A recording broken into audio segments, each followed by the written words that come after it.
I may have started with a spark, like, oh, this is wonderful. I can't wait to write this. But the moment I have to start thinking about it for real and start constructing the story, I'm just worried.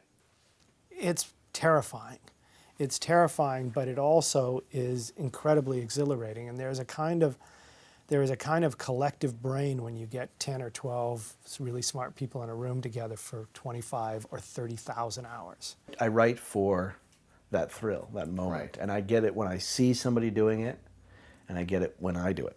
If I know, oh, this is gonna work. And I'm not always right, obviously. Sometimes you're like, oh, I scored. And then you should show it to an audience, and they're like, you didn't. When we started doing The Simpsons and we used to edit the soundtracks, which was the first thing, I said, you know what? This is a radio show.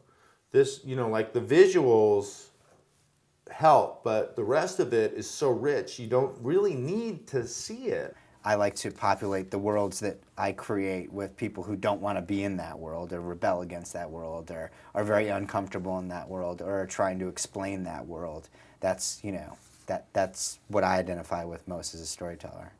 I can come up with a story sometimes in 2 minutes that actually works and becomes an episode, and then we'll sit around for 2 weeks in the room and we'll sit there for an hour and nobody says a word, and I get frustrated. Really? Yeah. What's that like? It's depressing. Buffy came from a love of horror movies, a job at a video store, and a certain feminist bent that made me cranky.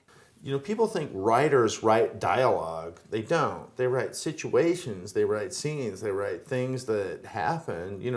Before movies had sound, people didn't talk. A lot of that has to do with tone, finding that a show can inhabit, that various tones can sustain in a show, I think is really important.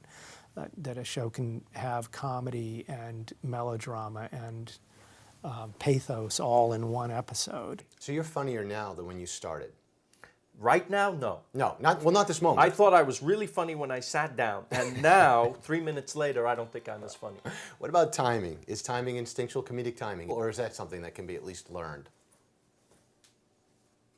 No. You have to need to write, and you have to need to write about something.